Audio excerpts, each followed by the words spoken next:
이 시간에는 지난 시간까지 배웠던 그 선물의 기본적인 그런 원리들, 그런 구조들을 학습한 걸 가지고요. 외환시장에 적용시켜 보는 것을 하겠습니다. 여기서 우리가 했던 해지 거래, 그다음에 차익 거래, 투기 거래 이런 내용들이 다시 나오게 될 겁니다. 근데 이번에는 기초 상품을 외화요, 폴링 커런시로 한정을 지어서 집중적으로 알아볼 겁니다. 이 외화는 시장이 이제 두 군데로 크게 구성이 되죠. 현물환하고 선물환이 그렇게 크게 구성이 되어 있습니다. 이 현물환 거래는 원래 당일 거래에서 당일 거래하고 결제도 당일날 이루어져야지 원래 현물환 거래인데, 통상 이제 결제까지 그렇게 동시에 이루어지기 힘들기 때문에, 그러니까 기관 간 거래에서요. 그래서 당일날 거래를 하더라도 그 외환의 인수도와 결제는 다음 날이나 그 다음 날이나, 그러니까 하루 후나 이틀 후나 그렇게 결제가 돼요. 이건 주식시장에서도 마찬가지로 3일 결제라는 그런 식으로 이루어지잖아요. 그래서 그것도 마찬가지로 최종 결제는 좀 며칠 후에 이루어지죠. 그래서 현물환과 선물환의 구분이 거래하고 결제하고 이렇게 시차가 그러니까 당일날 안 이루어지고 나중에 이제 딜리버리가 이루어진다는 면에서 원래는 현물환과 선물환이 갈라지는데, 실제로는 현물환은 좀 그 딜리버리하고 결제가 다음 날이나 그 다음 날이나 하여튼 거의 한 3일 이내에 이루어지고, 선물환은 그보다 더 늦게 이루어지는 걸로 그렇게 아마 구분을 하시면 되겠습니다. US 달러 KRW 같은 경우요, 달러 원 현물환 같은 그런 거래에서 그 원화하고 외화하고 어떤 방식으로 결제가 되는지 좀 보겠습니다. 그러니까 이건 이 외화를 또 하나의 상품으로 볼 수는 있지만 그게 화폐이기 때문에 일반적인 그런 그 제품하고의 결제 방식하고는 좀 다르게 되겠습니다. A은행하고 B은행이 서로 이제 외환 거래, 현물환 거래를 했다 그러면 원화는 이렇게 한국은행 통해서 결제가 이루어지게 됩니다. 한국은행은 이제 뱅크 오브 뱅크이기 때문에 한국은행이 그 은행의 그 구실을 하게 되죠. 그래서 이제 중앙은행의 그 일반 시중은행들의 계좌가, 이거는 이제 지불준비금을 예치하기 위한 그런 계좌인데, 그 계좌를 이용해서 외환 거래, 원화 결제를 이용하게 됩니다. 그래서 A은행이 현물환을 매수를 할 경우에 필요한 원화가 한국은행을 통해서 B은행으로 넘어가게 되고, 외화를 매수했기 때문에 이제 외화가 이제 전달이 돼야 되는데, 외화 같은 경우에는 한국은행을 이용할 수가 없겠죠. 그래서 이 경우는 이 코레스 은행이라고 그래갖고요. 이걸 코레스, 그러니까 해외에 있는 그런 은행을 이 현물환 시장에서는 그걸 코레스 은행이다 그렇게 얘기합니다. 영어에 코레스폰던트,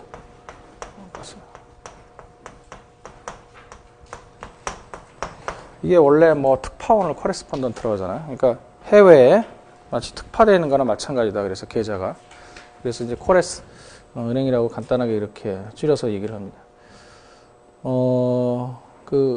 예를 들면 미국의 시티은행을 A은행과 B은행이 하나의 코레스 은행으로 만들어 놓고요. 그러니까 그 해외 은행에 A은행과 B은행에 예금 계좌가 있게 됩니다. 물론 이제 US 달러겠죠. 그래서 이 US 달러는 바로 그 A은행과 B은행의 예금이 예치가 되어 있는데, 그 은행의 B은행 계좌에서 A은행 계좌로 이렇게 자금이 이체되는 걸로 그렇게 이루어지게 되겠습니다. 그러니까 두 개의 은행이 동원돼 갖고 결제가 이루어지게 되죠. 이게 두 개 다 화폐이기 때문에 그렇습니다. 거래가 화폐로, 그러니까 상품이 제품이 아니라 일반 제품이 아니라 화폐이기 때문에 이러한 일이 벌어지는 겁니다. 1달러를 옮긴다 그러면은 1달러를 서로 매도를 하겠다 그러면 A은행, 예, 그래서 B은행으로 이렇게 950억 원이 넘어가고 1달러 기준하면 950원이 되겠죠. 이제 1억 달러를 거래한 모양이네요. 그럼 A은행에서, B은행에서 그러면 A은행으로 US 달러가 넘어가죠. 그래서 여기서 1억 달러 인출해서 이쪽으로 1억 달러가 넘어가는 예금 인출, 그리고 계좌 이체를 하는 거죠. 계좌 이체를. 자, 이게 이제 그 현물 시장에서 현물한 거로. 그다음에 이제 차익 거래는 저희가 수업 시간 초반에 이 삼각 차익 거래라고 하는 거는 배웠었어요. 그러니까 키 커런시가 아닐 경우에 됐었죠. 이거 하고 재패니스 엔 뭐 이런 짝을 이뤘을 때요. 이런 환율은 직접 계산을 안 하고 크로스 커런시라 그래가지고 키 커런시를 이용해서 이쪽을 US 달러 환율하고 이쪽에 US 달러 환율을 이쪽 동경하고 그다음에 이쪽 서울의 외환시장에서 이건 유동성이 좋게 활발하게 거래가 되니까 이 두 개의 환율을 이용해서 이 환율을 계산을 할 수 있다 그랬죠. 이론적인 환율로. 그래서 이론적인 환율하고 실제로 거래되는 환율하고 틀릴 경우에 그래서 양쪽 시장을 이용해서 차익 거래를 통해서 무위험 차익을 얻을 수 있다 그렇게 했었죠. 그건 이미 했었던 거고요. 그다음에 이제 장소간 차익 거래라고 이제 똑같은 쌍에 똑같은 통화 쌍이 이제 외환시장은 한 군데서만 그 똑같은 쌍이 어떤 특정한 외환시장에서만 거래되는 것이 아니기 때문에 세계 여러 외환시장 특히 뭐 역외 뭐 그런 시장도 굉장히 많이 있거든요. 그래서 그런 시장에서 동시에 거래가 되기 때문에 그 똑같은 쌍이 서로 다른 시장에서 다르게 환율이 형성된 그거를 이용해 갖고 무위험 차익을 얻을 수 있죠. 그걸 이제 장소간 차익 거래라고 합니다. 런던 외환시장에서 1유로가 1.30 US 달러로 거래가 된다. 그러니까 유로 US 달러 이 쌍에서. 근데 뉴욕에서는 더 싸게 거래가 된다. 1.25로요. 그러면 싼 데서 사서 비싼 데서 팔면 되겠죠. 그러면 이렇게 무위험 차익을 얻을 수 있습니다. 저희가 보고 있는 이 로그 트레이더라고 하는 그런 영화에서 한 장면에서도 보면 여기서도 장소간 차익 거래를 하는 것을 볼 수 있습니다. Fernando, anything happening in Tokyo? Nothing. How's Cymex? No, same here, no one's playing. 590 and trading small. 600 and thin. 자, 이거는 지금 그 니케이 여기서 지금 영화에서 나오는 선물 거래 대상이 뭐 니케이 225죠.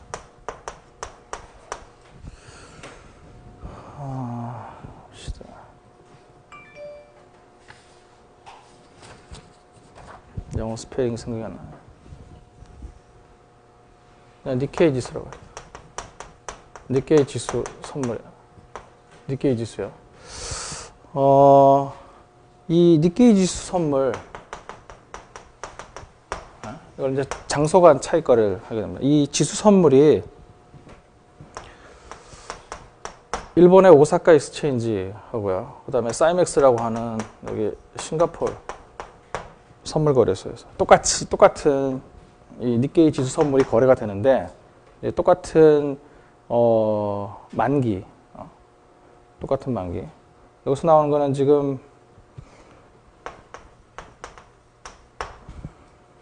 지수가 지금 이렇게 아마 형성됐을 때 차익 거래를 지금 시도를 이제 하게 되는데 지금 영화에서는 끝에 세 자리만 갖고 지금 얘기를 하고 있어요. 예전에 보시면은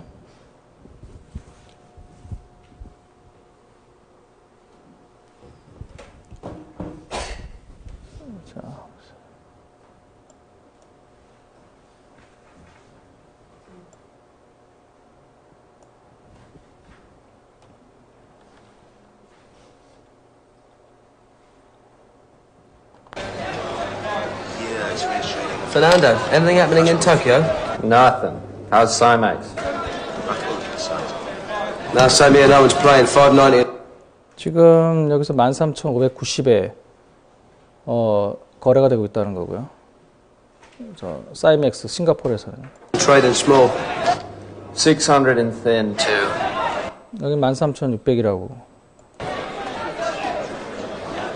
580 here. There's a seller who wants to trade inside. Shall I low tick him? Yeah, flush him out. Squeeze a sucker. How many? 200. Buy them now. Bam! Filled!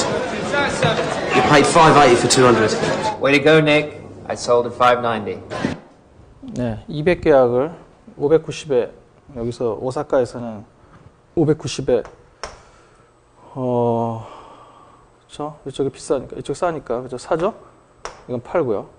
이쪽에서 매수 계약하고 이쪽에서 매도 계약하고 그래서 200계약 했다는 거죠. 그러면 이제 나중에 만기가 되면 13,590 마이너스 13,580 곱하기 이제 지수 승수가 있겠죠? 지수 승수가 니케이 선물 같은 경우에 500엔 곱하기 200계약 네, 이렇게 해서 약 100만엔 네, 무위험 차익을 얻는 그런 거래를 하는 장면을 보신 겁니다. 그죠? 13,000 네, 580. 네, 이쪽에서 13,590에 팔았다고 그렇게 되어 있죠. 네, 이 장소간 차익 거래는 요즘은 과거에 비해서 그렇게 기회가 자주 나는 건 아니에요. 이게 워낙 지금처럼 뭐 이렇게 전화로 그렇게 뭐 하는 것도 아니고요. 워낙 컴퓨터 시스템이 잘 돼 있어 갖고 순간적인 차이가 벌어졌을 경우에 이런 차익 거래가 빠르게 들어왔다 빠르게 메꿔지고 사라지기 때문에 그런 기회가 항상 누구에게나 열려 있는 건 아닙니다. 자, 그 다음에 선물한 시장 보겠습니다. 선물한 여기서 보면 이름이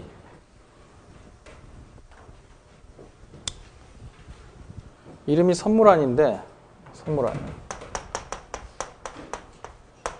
선물환 이건 뭐 익스체인지겠죠. 익스체인지 보통 이제 foreign exchange 약자로 FX라고 환은 이제 foreign exchange를 외환 거래인데 이게 선물이라고 되어 있죠. 선물하면 우리가 이걸 퓨처즈라고 알고 있는데 선도 거래를 표준화 시켜서 거래소에서 거래하게 만든 거. 그걸 이제 선물이라고 이렇게 얘기하는데 이거는 용어는 선물이라고 되어 있는데 실제는 이 퓨처즈가 아니고 포워드입니다. 그래서 뭐 실무에서는 자기들끼리 커뮤니케이션 하는 데만 지장 없으면 되는 거기 때문에 이렇게 뭐 용어 같은 걸 그렇게 뭐 따지지 않아요. 물론 저희 같은 뭐 이론적인 관점에서 보면 용어를 잘못 지은 건데 이쪽에서 먼저 그냥 선도인데 선물환이라고 그냥 이름을 줘버려요. 자, 그래서 퓨처즈가 아니고 포워드를 얘기하게 됩니다. 그럼 퓨처즈는 나중에 나온 그러니까 이쪽 포워드에서 선물환이라는 걸로 이렇게 이름을 이렇게 줘버렸기 때문에 퓨처즈에서는 나중에 이름을 통화선물이라고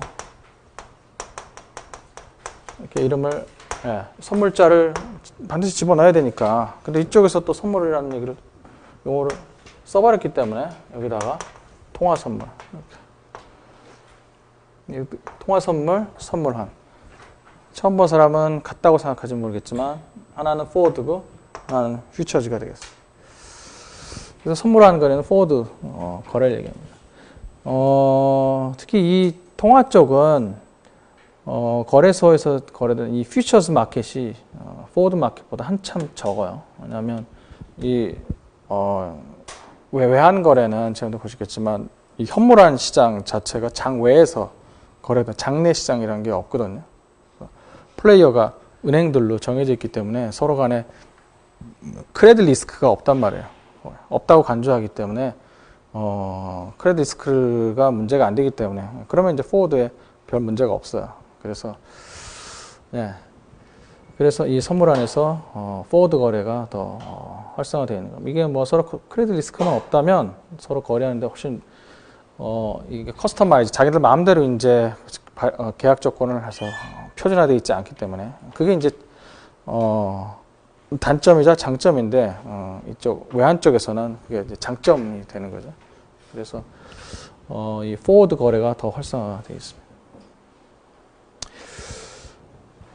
아까 현물화는 결제가 이 영업일 이후에 거래되는 게 가장 많다. 그러니까 이제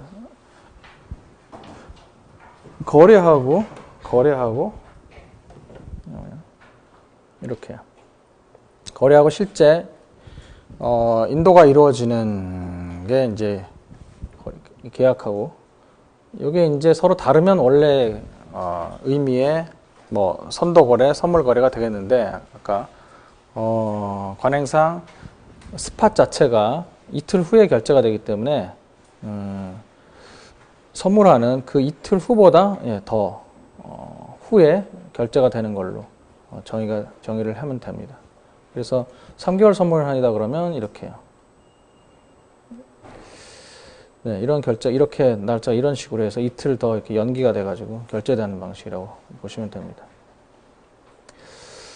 자, 그 다음에 이 선물한 거래가 이제 두 가지 형태로 나눠지는데 또 하나는 뭐 아웃라이트 포워드라는 거고 하나는 스왑 포워드라는 거예요. 그러니까 아웃라이트 포워드는 우리가 그동안 봤던 선도 거래하고 뭐 별 차이가 없는 거고 그 방식대로 기초 자산만 외환인 걸로 이렇게 되는 거고 스왑 포워드 거래는 그 형식이 물론 이제 겉으로 보면 그냥 단순한 그런 포워드 거래라고 볼 수 있는데 실제 이루어지는 방식으로 보면 스왑 계약에 의해서 나중에 현물하고 선물이 같이 동일한 그 거래 당사자가 현물과 선물을 동시에 거래하는 그런 식으로 해서 거기서 그때 이루어지는 포워드 거래를 우리가 스왑 포워드 거래다 그렇게 얘기를 합니다. 이거는 뭐 FX 스왑이라고도 그렇게 얘기를 합니다. 이건 나중에 후반부에서 볼 거고 그 다음에 금융 스왑이라는 별도의 토픽에서 다시 또 보게 될 겁니다. 그리고 이 단순 선물한 거래는 또다시 두 가지로 또 갈라지게 됩니다. 하나는 그러니까 영내의 인수도 주로 이제 영내에서 이루어지는 겁니다. 그러니까 키 커런시가 아닌 경우에 주로 이제 이런 것들이 많이 이루어지고요. 그러니까 딜리버리를 하는 거죠.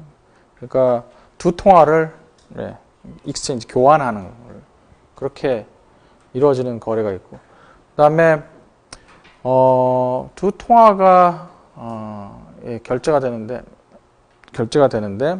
현금으로 결제가 된다 하는 거예요. 딜리버리가 아니고 현금이다. 통화 같은 경우에는 뭐 두 개가 다 통화인데 두 개가 다 캐시인데 좀 뭐 어색하죠? 그게 아니라 그래서 현금 결제라고 하면은 어느 한 통화로만 두 통화가 서로 교환이 이루어지는 것이 아니라 어느 한 통화만 일방적으로 가는. 원래 캐시 결제라는 게 그렇잖아요. 딜리버리가 아니고 캐시 결제라는 게 원래 한쪽으로만 이동하죠. 돈이 현금 정산이라는 게 그 딜리버리 대상인 그 기초 자산하고 그다음에 현금하고 이렇게 교환하는 형태가 아니라 우리가 일반적인 선물 거래에서 그게 아니라 현금 정산하는 경우가 있잖아요. 현금만 일방적으로 한쪽으로 가는. 그래서 두 개의 그 통화의 쌍이 거래되는 것도 원래는 두 개의 통화가 이렇게 익스체인지가 이루어져야 되는데 그렇게 하지 않고 한 통화가 일방적으로 그 차액 정산하는 한 통화로만 하는 그런 방식으로 거래되는. 그건 주로 이제 역 외에서 많이 그런 게 결제가 되기 때문에 이제 역의 선물환이라고도 하는데. 네.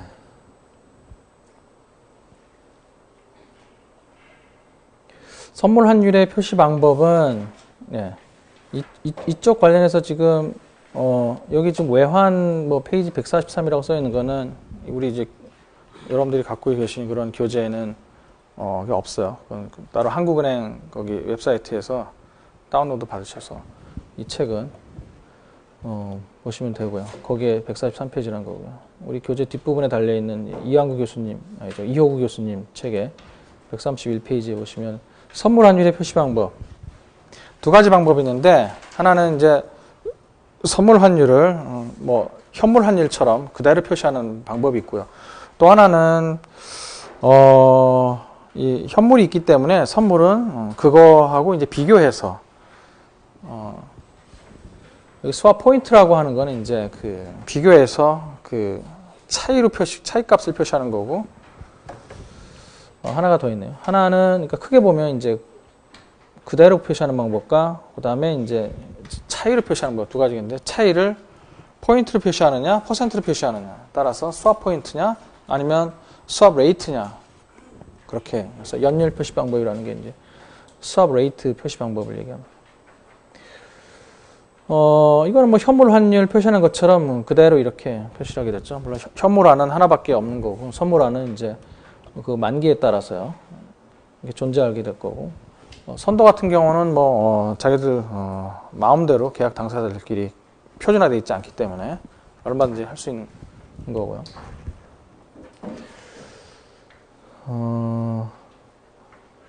그 다음에 여기 선물 환율은 현물 환율보다 클 수도 있고 작을 수도 있다는 말은 지난번에 주가지수 선물 같은 경우에요. 주가지수 선물, 뭐 주식 선물, 뭐 그런 기초자산이 이제 주식 관련된 채권은 아니고 그런 게 같은 경우에는 중간에 특히 우리나라 같은 경우는 캐시플로우 즉 배당이 굉장히 작고 그리고 그 다음에 줬다 안 줬다 상당히 이레귤러 하고요. 그래서 그런 경우에는 그냥 배당을 무시하고 그냥 현물에 무이현 비례가치 이렇게 했었잖아요. 이렇게 이게 총 이제 코스트 오브 캐리다 그렇게 했었죠. 그래서 보면 이게 R이 항상 플러스이기 때문에 이게 그래서 이런 식으로 그래서 보면 주가지수 선물 같은 경우에 그 현물 지수보다 항상 큰 형태로 나오게 돼요. 그러나 이 환인 경우에는 클 수도 있고 작을 수도 있고 왜 그러냐는 나중에 이거를 똑같이 이제 코스트 오브 캐리 방식으로 또 이론적인 선물 환율을 계산해 볼 겁니다. 그때 이제 보시면 이제 알게 될 겁니다. 그 다음에 스왑 포인트 코테이션 그러니까 차이를 상대적으로 이제 차이값을 얘기하는 거죠. 이렇게요. 현물 환율과의 차이요. 이거는 뭐 표현하는 방법이 어렵지 않죠. 이거는 이제 대비 퍼센트 값으로 이런 식으로요. 1207원 대비해서 이제 몇 퍼센트 차이가 나는지 이렇게요. 연율로 표시하기 때문에 이게요. 이렇게 레이트로 퍼센트로 표시할 때 이제 차이 말고 퍼센트로 표시할 때는 항상 이렇게 연율. 지금 3개월 선물 환율 같으면 연율로 하려면 곱하기 4, 10개월. 그래서 이런 방식으로 연 2.92%다 그렇게 얘기해요. 그다음에 이 스왑 포인트니 스왑 레이트니 하는 그 용어의 지금 문제인데 스왑이라는 거는 고유명사가 아니라 일반 명사이기 때문에 그거를 어느 한 특정한 그 기초자산에만 쓰일 수는 없어요. 그래서 지금 외환인 경우에만 이거를 특히 이 스왑 레이트 같은 경우에요. 수압이란 말을 거기다만 쓸 수는 없어요. 그래서 이거를 FX 수압 레이트라고 이렇게 얘기하는 게 훨씬 더 분명하게 구별할 수 있습니다. 나중에 금융 수압 부분에 가시면 다시 거기서 수압 레이트라는 게 일반적으로 어떻다는 것이 나오기 때문에 그때 수압 레이트하고 여기서 나온 수압 레이트하고 서로 혼동이 가기 때문에 저희는 이 외환 관련돼서 나오는 거를 FX 수압 레이트다 그렇게 얘기를 하게 될 겁니다. 그러니까 FX 수압 레이트 혹은 이쪽 선물 환 쪽에서 수압 레이트를 얘기할 때는 당연히 FX 수압 레이트겠다. 뭐 그냥 일반적인 수압에서 얘기하는 수압 레이트 아니라요. 그 다음에 선물환 중에서 아까 그 두 가지 종류가 있다 그랬죠. 일반 선물환하고 그 다음에 NDF 두 가지가 있다고.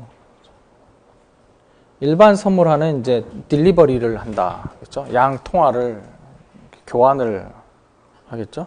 이게 이제 기초자산이 통화이다 보니까 이제 통화끼리 서로 교환하는 그런 형태가 이제 이루어지기 때문에 이제 외환 거래다 그렇게 얘기를 하는 거죠. 이 차익 결제 선물환은 여기 NDF 풀네임은 Non-Deliverable Forward다 그렇게 지금 되어 있죠. 우리가 이제 매스컴에서 뭐 역의 NDF 시장에서 우리나라 달러원 환율이 얼마다 그런 얘기를 가끔 들을 수가 있어요. 외환 시장에서 환율이 이제 불안할 경우에는 항상 매일매일 환율이 어떻게 이제 시작될 건가 굉장히 관심이 있거든요. 그러면 이제 이쪽 역외 우리나라 말고요. 그래서 달러원 시장이 있거든요. 그러면 그 달러원 시장에서 환율이 어떻게 형성되어 있나. 그게 이제 우리나라 외환 시장에서 개장하기 전에 미리 나오기 때문에 그 수치에 대해서 언급을 항상 하게 됩니다. Non-deliverable 시장 이름 자체가 이제 딜리버리를 하지 않는 선물환이다 그런 거죠. 그러니까 현금 결제를 한다 그런 거죠. 현금 결제를 한다는 거는 그러니까 일반적인 우리가 선물 거래에서 현금 정산을 한다는 얘기하고 똑같은 그런 얘기예요. 그러니까 모든 딜리버리를 조건으로 돼 있는 만기 때 그러한 선물 거래일지라도 항상 중간 청산을 하게 되면 그건 반드시 현금 정산을 해야만 하잖아요. 하기 때문에 뭐 현금 정산이 그렇게 이상한 건 아니에요. 그러니까 만기 때 얼마든지 이것도 현금 정산을 할 수가 있어요. 근데 다만 이게 이제 역내에서 이루어지는 것하고 역외에서 이루어지는 것에 차이가 있게 됩니다. 역내에서 현금 정산이 이루어진다 그러면 이렇게요. 이쪽에서 매수, 이쪽에서 매도. 그러면 1 US 달러. 지금 이쪽에서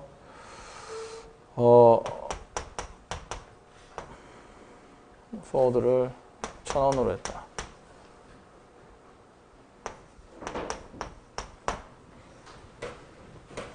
근데 만기 때가 1,200 이렇게 됐다. 그러면 이때 현금 딜리버리를 한다 그러면은 이쪽에서 US 달러를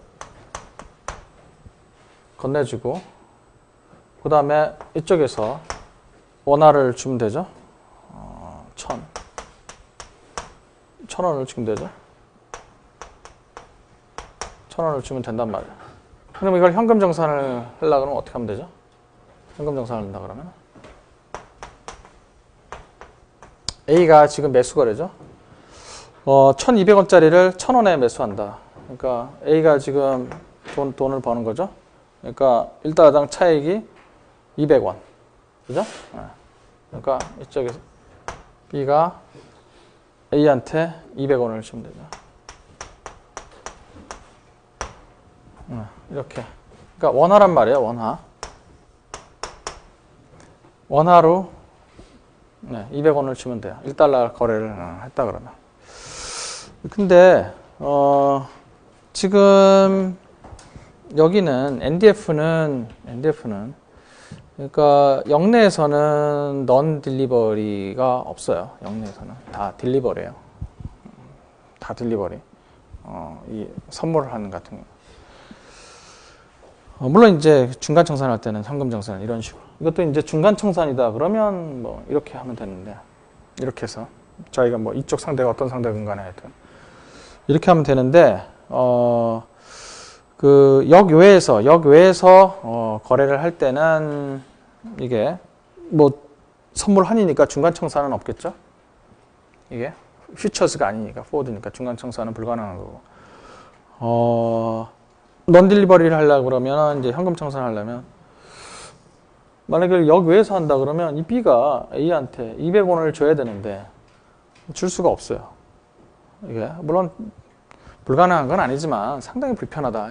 역외라고 하는 거는 우리나라 사람이 아닐 가능성이 굉장히 높다. 이제 그런 얘기겠죠. 그래서 처음에 역외 선물하는 그 거래 당사자가 그 해당 그 통화의 국적을 갖고 있는 사람이 아니에요. 그러니까 외국인들끼리 전혀 다른 그런 통화를 갖고 자기 국적이 아닌 그런 통화를 갖고 거래를 한단 말이에요. 그러니까 비거주자라는 얘기니까요. 비거주자가 우리가 배웠던 그러니까 역외 시장이라는 얘기죠. 비거주자들끼리. 그러니까 비거주자들끼리 역외에서 해당 통화를 거래한다. 그러니까 우리 같으면 우리나라 통화를 거래한다. 역외에서. 이런 시장에서요.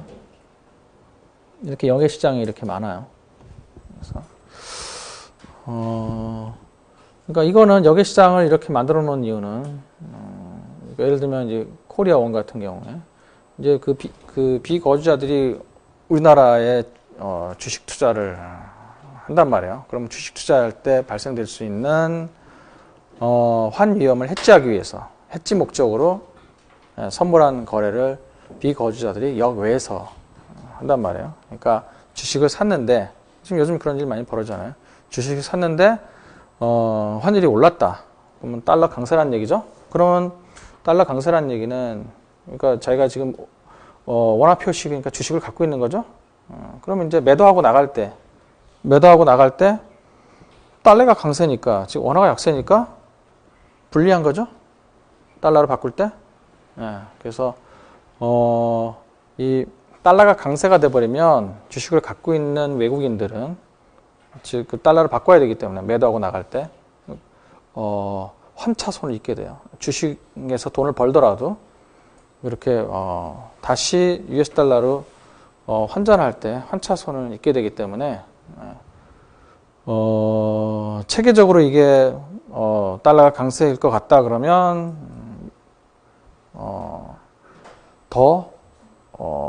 그러니까 주식 시세 차익에서 이익 본 거를 상쇄당하지 않게 하기 위해서 미리 매도를 하는 그런 현상이 강해지게 되겠죠. 물론 이제 그건 이제 단기 거래를 하는 사람들이 그렇다는 얘기죠. 장기 주식 투자를 하는 사람은 그런 건 해당 사항이 아니고, 그리고 또 해지 거래를 이미 해놓은 사람들은 뭐 그런 거에 대해서 전혀 신경 쓸 필요 없어요. 그러니까 외국인 투자 같은 경우에 이렇게 역외 선물한을 이용해서 하게 되면 이제 비거주자 형태로 주식 투자를 할 경우에 비거주자도 주식 투자를 할 수 있으니까요. 그렇게 해서 환 위험을 비거주자들도 우리나라 주식 투자를 하면서 해칭을 얼마든지 할 수가 있어요. 그러니까 지금 환율이 이렇다 그러면 이런 환율로 달러 매도 계약을 자기가 주식 포지션 잡은 거 대강 그것만큼 해서 달러 매도가 아니라 그 달러 매수 계약을 해놓으면 되겠죠? 이렇게 이걸로 달러 매수 계약을요. 자기가 이제 원화로 주식을 갖고 있으니까 우리나라 시장에서 원화로 팔고 그거를 달러로 환전을 해야 되니까 이렇게 최근 환율로 선덕을 통해서 매수 포지션을 잡아놓으면 해칭을 할 수가 있게 되겠죠. 자, 하여튼 그런 목적으로 이제 비거주자들이 이렇게 역외 시장에서 우리나라 통화에 대한 거래를 하게 됩니다. 자, 그러면 이 경우에 이제 자, 뭐 예를 들어 봅시다. 이렇게 우리 박준희 교수님 책에 예제 1에 보면 이 나오는 노테이션하고 같이 예제를 보면서 설명을 하겠습니다.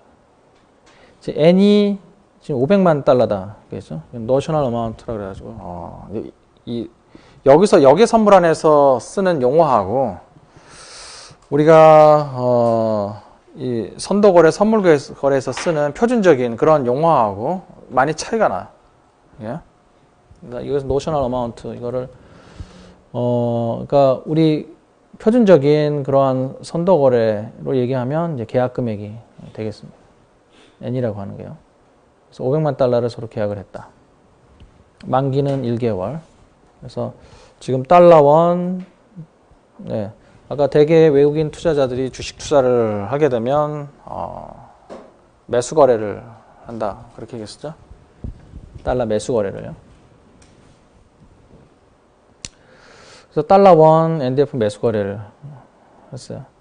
그래서 이 5, 영문자 5가 이걸 계약 환율이라고, 그렇죠? Outline forward rate라고. 그래서 여기서 첫 이니셜을 따서 5라고 그렇게 표시했는데 이게 바로 이제 표준적인 그런 선도 거래에서 얘기하는 선도 환율이 되겠어요. 그러니까 우리 용어로 실무에서 쓰는 식으로 얘기하면 선물 환율이 되겠습니다. 선도 계약의 이거요. F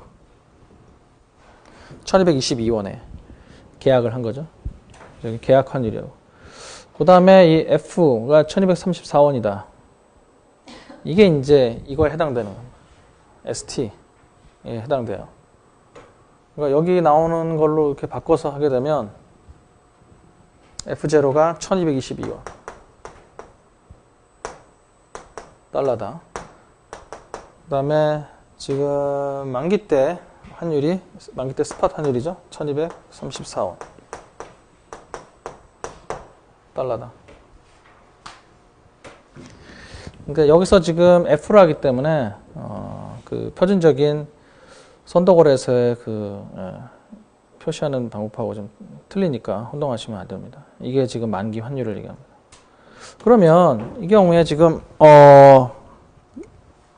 만기 때 만약에 딜리버리를 하지 않고 현금 정산을 한다. 그러니까 이 중간 청산하는 것처럼 하게 되면 이게 만약에 국내에서 이루어진다 하면 거기 나온 대로 이렇게요. 원래 1222원 이렇게 되겠죠? 이게 이제 딜리버리고 현금 정산을 한다 그러면 얼마를 주면 돼요? B가 A한테. 그러니까 차익을 주면 되죠? 1234 마이너스 1222 요만큼 A가 매수해서 그러니까 싸게 산 거니까 차익을 요만큼 줘야 되겠죠. 1234 마이너스 1222 계약 금액이 500만 달러니까 여기다 곱하기 500만 달러 즉 이게 차이가 지금 달러당 12원이죠. 12원 예, 달러당 12원 12원 곱하기 500만 달러 이렇게 하면 되죠. 5 곱하기 12 하면 60. 통화 표시가 지금 원이란 말이에요. 100만, 1000만, 6천만 원? 네. 6천만 원 주면 돼요. 6천만 원. 그러니까 우리나라 돈으로 6천만 원 건네주면 돼요. 근데 이게 지금 역외에서 이루어지기 때문에 둘 다 우리나라 사람이 아니에요. 그건 이제 기본적으로 그렇다고 이제 전제를 하는 거예요. 그래서 외국인끼리 서로 비거주자들끼리 서로 거래한다. 그럼 원화가 없잖아. 그래서 어떻게 하느냐?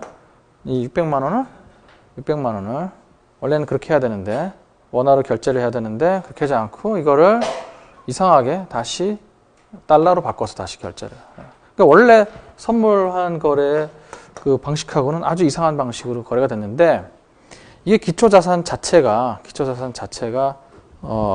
이 통화이다 보니까 이게 통화가 역외에서 어디서나 어베일러블 하지가 않기 때문에 이걸 구할 수가 없기 때문에 이거를 키 커런시 어느 지역에서나 쉽게 구할 수 있는 US 달러로 다시 환전해서 US 달러로 다시 환전해서 전해주는 방식으로 그런 식으로 하는 겁니다. 그러니까 이 600만 원을 한 6천만 원을 어떻게 해요? US 달러로 바꾸려면 그때 그 만기 때 현물 환율로 다시 나눠야 되기 때문에 이거 나눠서 그래서 여기 보면 48,622달러를 원화가 아니라 US 달러로 바꿔서 건네주게 됩니다. 정산을. 그러니까 정산을 US 달러로 하자. 그런 겁니다. 이렇게요. 딜리버리를 이렇게 해야 되는데 현금 정산을 이렇게 원래는 원화로 넘겨줘야 되는데 원화로 넘겨주지 않고 다시 US 달러로 바꿔서 넘겨주게 된다. 이게 이제 NDF 하고 영내에서의 선도 거래하고 이렇게 많이 차이가 있다 하는 거. 용어도 차이가 있고 그다음에 정산할 때 이루어지는 통화가 반드시 US 달러다 그런 거. 어떤 방식의 쌍이 거래되는 간에 US 달러로 결제를 하는. 자, 그래서 NDF 계약의 장점. 지금 방금 얘기한 것들이 이제 어색하게 보였던 것들이 이제 장점이 되겠습니다. 그러니까 결제가 국제 통화로 이제 US 달러로 보통 이루어지기 때문에요. 그래서 이 신흥국 통화라는 거예요. 그러니까 제3국 통화다. 그러니까 보통 외국인 투자자들이 그러니까 신흥국의 주식 시장에 관심이 많기 때문에 이머징 마켓이라 그래서요. 그쪽에 특히 이제 우리나라 시장 같은 경우에는 외환 거래가 굉장히 쉽고 그래서 환전해서 주식 투자를 할 수 있는 그러한 게 굉장히 잘 돼 있기 때문에 여기요. 굉장히 빠르게 환전할 수가 있고 빠르게 주식을 살 수 있고요. 그래서 굉장히 인기가 있거든요. 그래서 우리나라 비롯한 이런 신흥국 통화에 대한 NDF 시장에서는 US 달러로 결제가 이루어지면 참 편리하다. 그렇게 되겠습니다. 여기 있죠? 주식 매수할 때 매도 대비해서 환위험 해지, 즉 확률 상승 위험. 요즘 신문에서 많이 얘기되고 있는 그런 거죠. 외국인 투자자들이 보통 환율이 상승하면 원래는 사실 굉장히 좋아해야 돼요. 수출 기업한테 상당히 많이 도움이 되기 때문에 US 달러 표시로 해서 우리나라 제품의 가격이 다운되잖아요. 그게 그러니까 원화가 약세이기 때문에 즉 우리나라 제품이 약세, 즉 US 달러 표시로 해서 가격 하락이 되기 때문에 수출 기업에 상당히 도움이 돼요. 그러면 과거 같으면 주식시장에서 외국인들이 많이 살려고 그래요. 근데 환율이 올랐는데 그렇게 행동하지 않는다는 얘기는 그러니까 환율이 오르면 항상 이런 이중적인 면이 있는 거예요. 이중적인 면이. 수출 기업이 수출이 잘 돼서 그 기업의 기업 가치가 올라가겠다는 면에서 주식을 살려고 하는 그런 마음이 있고 그다음에 주식을 다시 매도할 때 US 달러로 다시 환전해야 되기 때문에 환율이 상승하면 불리하단 말이에요. 그래서 그런 서로 좀 반대 방향으로 그게 작용을 하는데 대개 경우에는 환율이 오르면 나중에 환율을 환전하고 나갈 경우에 또 US 달러로 환전하고 나갈 주식을 매도하고 환전 나갈 경우에 그런 것도 별로 신경을 안 써요. 거기서 손해 보는 거 이상으로 돈을 벌 수 있다는 생각을 하기 때문에 보통 이제 단기로 하는 외국인 투자자들은 또 해지 거래도 잘 안 하거든요. 그래서 그런 식으로 행동하는데 이 단기 투자자들이 외국인 단기 투자자들이 주식을 팔고 자꾸 나간다는 얘기는 그게 기업한테 도움되는 방향으로 가지 않는다고 그렇게 판단을 하는 거죠. 수출에 별 도움이 안 된다. 즉 지금 주 수출 시장인 미국의 경기가 안 좋기 때문에 별로 환율 상승의 효과가 별로 없다. 지금 그렇게 판단하고 오히려 불리한 쪽이 더 부각이 되는 거죠. 이제 원래대로 이제 그런 환위험에 노출시키지 않기 위해서는 그런 걱정을 하지 않기 위해서는 그냥 이런 방식으로 그냥 해지 거래를 하면 돼요. 환율 상승 위험에 대해서. 그래서 주식을 매수할 때는 현물환을 매도를 하죠.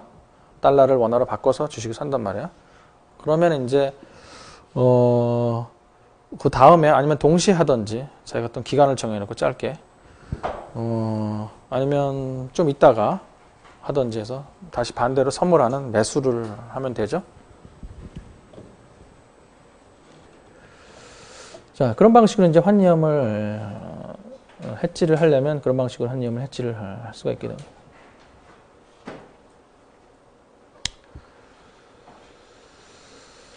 네, 이거 그다음 세 번째 나오는 뭐 이런 거는 원래 현금 정산 아니더라 딜리버리더라도 뭐 퓨처스 마켓에서는 얼마든지 중간 청산을 통해서 현금 정산하는 방식으로 빠져나갈 수 있기 때문에 원래 선도 거래는 그게 안 되니까 이제 불편했던 건데 선도 거래가 마치 이제 선물의 중간 청산처럼 현금 정산할 수 있다. 뭐 그런 게 하나의 장점이다. 그런 얘기를 지금 하고 있는 거죠. 그리고 아까 이거는 이제 그 역의 NDF 시장에서 이 US 달러, 그러니까 달러 원 환율이 시차 때문에 특히 뉴욕 시장 같은 경우에 주식 시장처럼 이렇게 장이 끝나면 우리나라 새벽에서 장이 끝나면 이제 네. 아침에 끝나면 우리나라는 그거를 보고서 참고할 수 있기 때문에 뉴욕 시장의 NDF 거래 종가를 보고서 다음날 우리나라 외환시장에 환율이 어떻게 될 건가를 미리 한번 짐작해 볼 수 있다.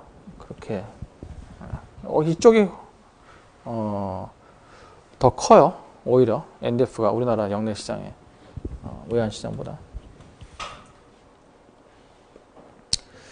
자, 그 다음에 이제, 통화 선물. 이게 이제 이게 교재 113페이지 보시면,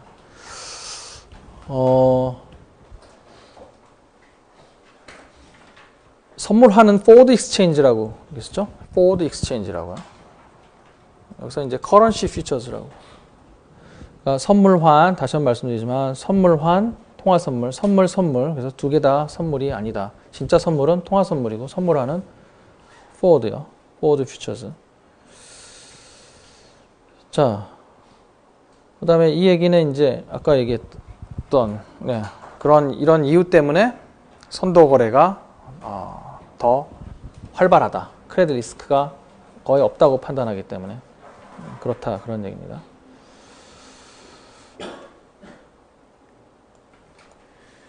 미국의 통화 선물 시장, 이거는 주로 이제 CME의 IMM이라는 데서 따로 만들어 놓고 통화 선물이 이루어집니다. 여기서 거래되는 게 하나, 둘, 셋, 넷, 다섯, 여섯. 아마 이거 말고도 아마 더 있을 거예요. 주로 많이 거래되는 게 이 정도라. 뭐 그런 얘기겠죠.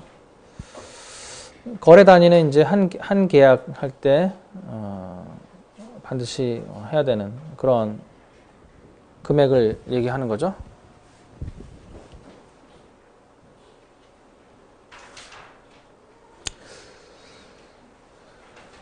우리나라 통화 선물 같은 경우에는 지금 이렇게 세 가지가 있어요. 세 가지가.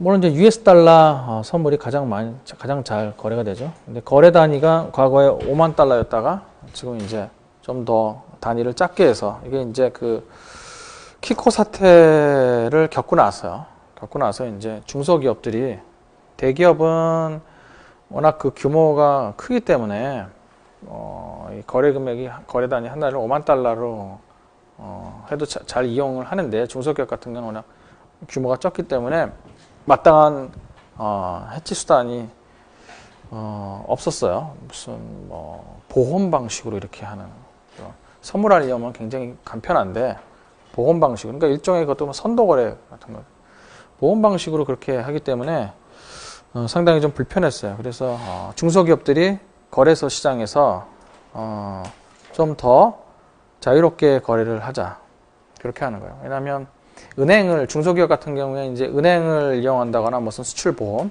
그래서 그런 금융권하고 서로 이제 중소기업들이 거래를 할 때는 이게 이제 암묵적으로 뭐 하여튼 부대 거래가 하여튼 동반돼야만 해요. 뭔가 하여튼 제가 지금 말씀드릴 수 없는 그런 하여튼 좀 바람직하지 않은 그런 방식으로 서로 이제 좀 반대급부가 서로 막 오가야 되고 막 그렇기 때문에 좀 금융권하고 이런 선도 거래하는데 상당히 좀 불편했어요. 그래서 이제 장내에서 이런 시장을 만들어 놓고 하게 되면 뭐 그런 금융권하고 상대를 하는 것이 아니기 때문에 그래서 선물 시장하고 상대를 하는 거기 때문에 그래서 누구 눈치 보지 않고 마음대로 해지 용도로 할 수가 있어요. 그리고 딱 표준화되어 있고 하기 때문에 이해하기가 쉽고요. 선도보다는 훨씬.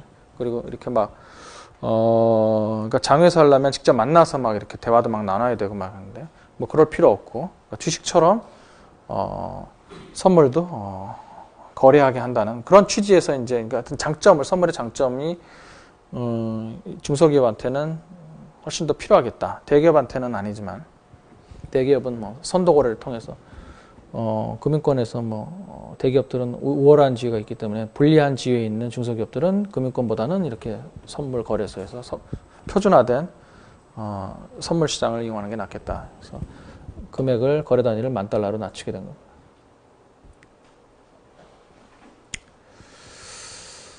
겁니다. 역시 이제 실물 인수도 결제를 얘기하죠. 물론 이제 중간 청산을 할 때는 아까처럼 현금 정산으로 할 수 있어요. 중간 청산할 때는. 그러니까 얼마든지 뭐 투기 거래자들은 실물 인수도를 굉장히 싫어하겠죠. 그죠? 실물이 자기는 없기 때문에. 그래서 US 달러도 뭐 저희가 매도 포지션에 들어갔는데 US 달러도 없는데 매도 포지션에 들어갔단 말이에요. 그러면 만기 때 딜리버리를 해줄 수가 없단 말이에요. 그래서 다 대규모 투기 거래자는 현금 정산으로 중간에 다 청산해버린다 하는 겁니다. 자, 그 다음에 선물 환율의 결정과 결정 모형과 차익 거래.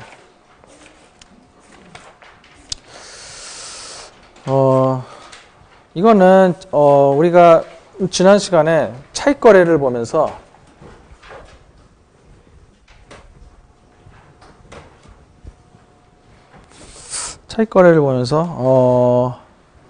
그 차익 거래 하려면 뭐가 먼저 결정이 돼야 되냐면 그 선물 환율의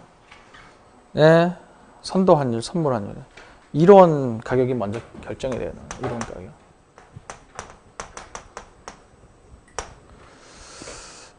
그러니까 현물 시장에서는 아까 봤던 그런 무슨 똑같은 그 대상이 장소 간에 서로 다르게 형성돼 있다.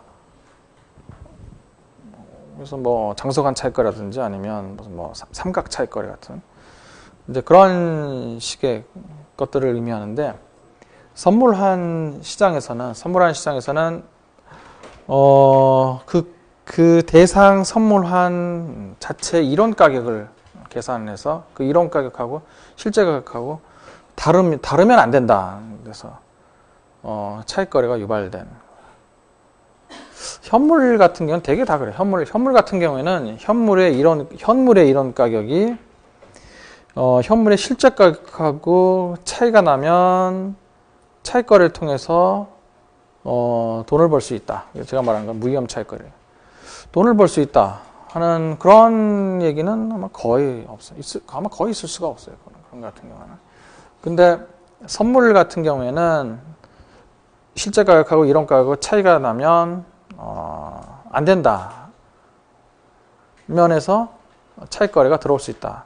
그렇게 얘기를 하는데, 그런 건 이제 선물 같은 경우에는 그거하고 연계가 되는 기초자산이 있기 때문에, 그러니까 기초자산이 있어야만 그거에 대한 파생돼서 나오는 선물이라는 게 존재하기 때문에 기초자산 자체에서는 이론가하고 실물가의 차익거래를 유발한다. 그런 얘기가 하기 힘들지만, 그러나 선물 같은 경우에는 선물과 기초자산, 그러니까 파생돼서 나온 것, 오리지널, 언더라잉 어셋 둘 간에 연계된 관계가 있기 때문에 그 연계된 관계가 일정하게 유지되지가 않으면 안 된다 하는 거를 이런 걸 개념을 모르더라도 어렴풋이 그럴 수도 있겠다 하는 거는 생각해 볼 수가 있어요.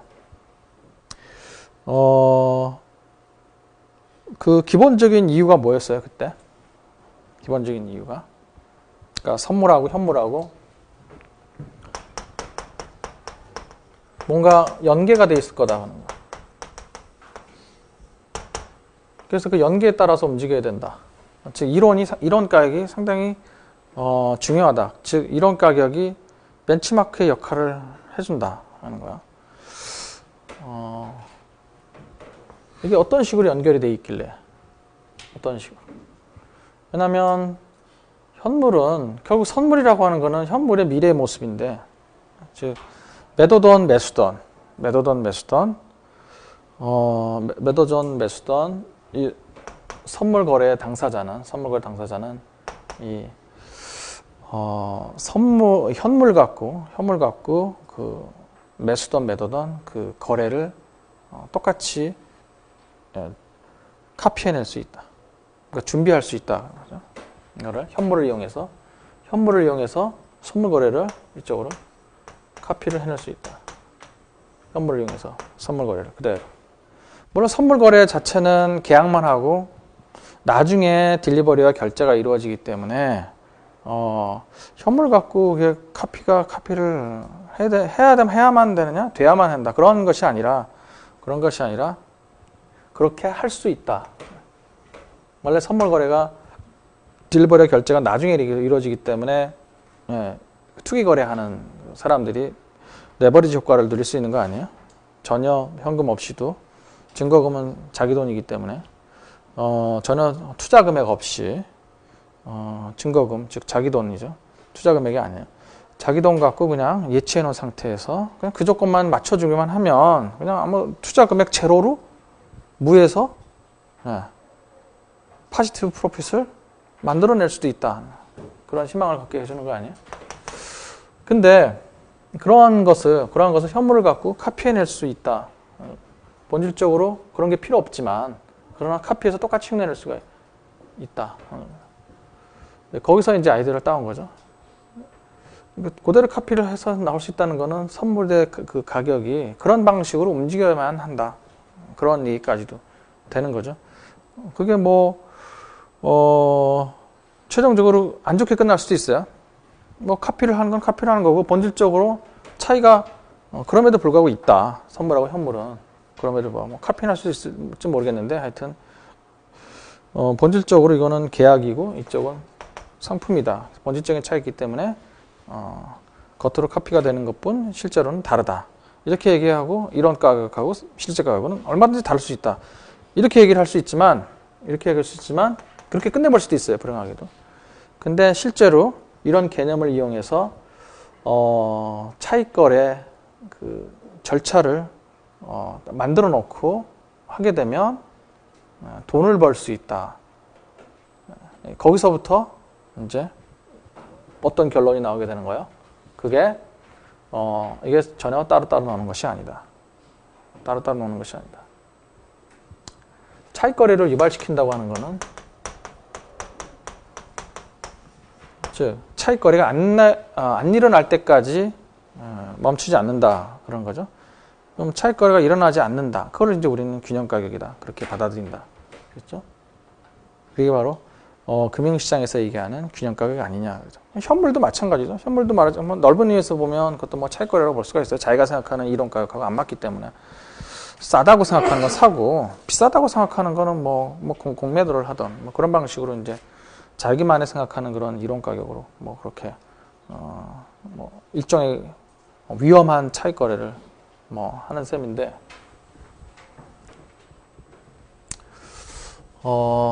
이 선물 시장에서는 그것이 위험하지가 않고 무위험하다는 면에서 차익 거래를 그런 무위험 차익 거래를 유발시키지 않는 그 가격을 균형 가격으로 볼 수 있다. 그래서 더 나아가서 많은 사람들의 여러 가지 힘든 작업에 의해서 증명 과정을 통해서 우리가 경제학에서 얘기하는 균형 가격하고 똑같은 의미의 균형 가격이다. 그렇게 된. 그래서 차익 거래를 유발하지 않는 가격, 그게 바로 균형 가격.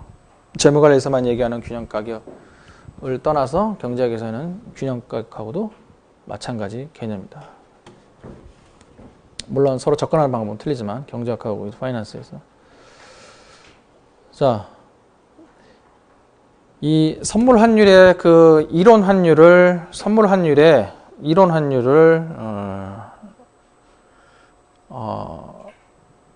계산할 수가 있는데 그 계산 그 공식을 이제 결과적으로 나오는 공식을 사람들은 뭐라 그러냐면 인터레스트 페리 시어림이다 그렇게 얘기해요. 뭐 시어림이라는 것 자체는 그 어떤 걸 만들어 놓고 이제 그걸 이제 증명하는 거, 그걸 전체를 시어림이라 그러는데 이제 나중에 이제 그 보면 뭐 그 시어림에 보면 이렇게 공식 같은 게 나오게 되면 그 공식을 그냥 증명을 가정 없이 사용할 때 뭐라고 하냐면 무슨 시어림에 의해서 이 공식을 그냥 쓴다 하면 증명할 필요가 없는 거예요.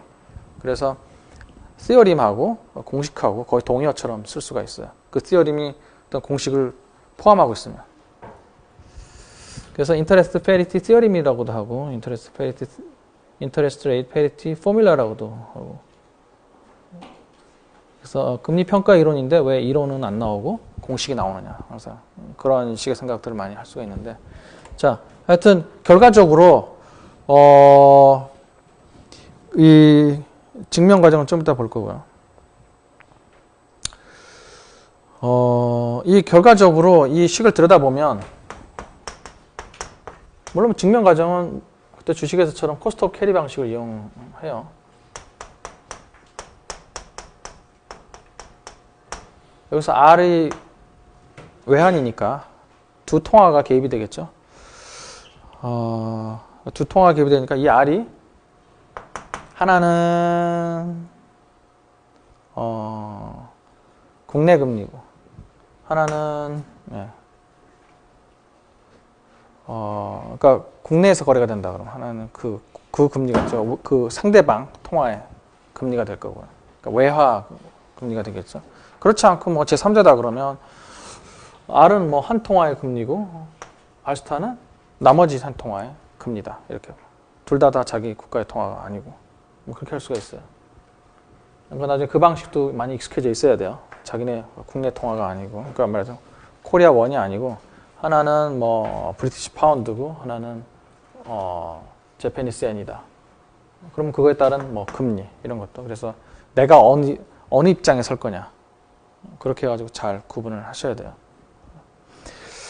자, 근데 하여튼 이 식을 보면 이건 이제 R은 금리고요. 이쪽은 선물 환율이고 이쪽은 현물 환율이. 그러니까 외환하고 금리하고 서로 이렇게 맞물려 돌아간다. 외환하고 금리하고. 그러니까 한 면에서 보면 이거는 지금 이론 환율인데 한 면에서 보면 이게 금리가 서로 들어가 있기 때문에 양국 간에 이 금리에 대해서 금리가 서로 어떤 수준이어야만 한다. 그러니까 서로 균형 금리이려면 어떤 금리여만 한다. 그런 것도 여기서 뽑아낼 수가 있어. 그러니까 이거를 R은 어떻다 이런 식으로 바꿀 수가 있죠. 혹은 R스타는 어떻다. 이 금리의 균형 수준은 이렇게 돼야 된다. 상대방 금리에 대비해서. R이던 R스타든. 그러니까 R스타를 포함하겠죠. 그러니까 이게 이렇게 함수식이라기보다는 페리티, 그러니까 등가 식으로 그러니까 페리티를 이루는 금리에 대해서 한쪽 금리하고 다른 한쪽 금리하고 이러한 균형식, 그건 이제 페리티라고 해요. 그래서 이거를 이 식이 이렇게 보면 이렇게도 보이고 이렇게 보면 이렇게도 보이는데 이렇게 보는 것보다는 이렇게 봐서, 그러니까 저희 파생 상품 하는 사람들은 이 식으로는 안 보고 이건 별 관심이 없고 이쪽으로 이론 환율을 이용해서 실제 환율과 차이가 날 경우에 차익거래를 한다. 그런 방식으로 들여다보고, 경제학 쪽에서 볼 때는 이쪽으로 이거를 금리 쪽으로 포커스를 맞춰서 이 식을 금리의 이런 페리티 식으로 이용해서, 그래서 이거를 선물 환율의 결정 모형으로 부르고 싶은데 이거를 인터레스트 페리티 시어입니다. 그렇게 많이들 얘기합니다. 그래서 이쪽 파이낸스에서도 먼저 이렇게 이름을 정해버렸기 때문에 이거를 선물 환율의 이론 환율 결정 모형이다 이렇게 하지 않고 IRPT다 그렇게 얘기합니다. 그러니까 IRPT에 의하면, 그렇다는 얘기는 IRPT에 의해서 이론 선물 환율을 계산했다, 이제 그런 식으로 이해하시면 되겠습니다. 여기 지금 노테이션은 여기 우리 교재에 나와 있는 노테이션하고 좀 틀린데, 이건 이제 제가 보다 더 본질을 파악하기 쉽게 하기 위해서 그렇게 한 거예요. 그래서 연속금리 같은 거 사용 안 하고요. 물론 연속금리를 할 경우에는 어떻게 바뀐다는 건 밑에 써 있고, 디스크리트하게 바꿔놓고, 그 다음에 R도 그냥 기간금리, periodic rate 이렇게 해버렸어요. 이거를 연율로 하지 않고, 만약에 연율로 한다 그러면 이 방식으로 하면 되겠죠. 그러니까 대신에 여기다 RT를 해주면 되겠죠. 물론 아직 지금 이걸 알고 계신 분들은 지금 빠르게 이해가 가고, 아직 이 식을 처음 접하시는 분은 아직 이 식 자체도 지금 증명하지도 않았고 설명하지 않았기 때문에 지금 받아들이기가 좀 힘들 텐데, 일단은 결과부터 제가 지금 해석하기 때문에 그래요. 이렇게 해서 이거를 연율을 잡으면 여기서 T, 그러니까 T가 없을 때는 이걸 periodic rate로 보는 거고, T를 붙일 때는 이걸 연율로 바꾸고, 그 다음에 T는 years로 나타내는 기간으로 그렇게 보시면 되겠죠. 우리가 흔히 달리 계산할 때 하는 그런 식이죠. 복리로 하게 되면 F0는 S0 1 플러스 R 스타 T 1 플러스 RT 전부 이렇게 복리로 바꿔놓은 거죠. R이 여기서 또 연율이고요. T는 단위가 2열주고요. 위에서 봤던 달리에서 봤던 정의 그대로 변수 정의는 똑같고요. 이런 식으로. 근데 연속 복리 같은 경우에는 이제 이런 거 지수로 2로 바꿔서 하게 되면 이렇게 R-R 스타 T 이런 식으로. 그래서 보통 이제 이쪽 이론 쪽에서는 연속 복리를 굉장히 좋아하죠. 이게 2, 3복리를 하게 되면 복잡하잖아요, 이렇게요. 근데 연속 복리를 바꿔놓으면 지수가 이렇게 서로 이렇게 위에 나눠져 있으면 이게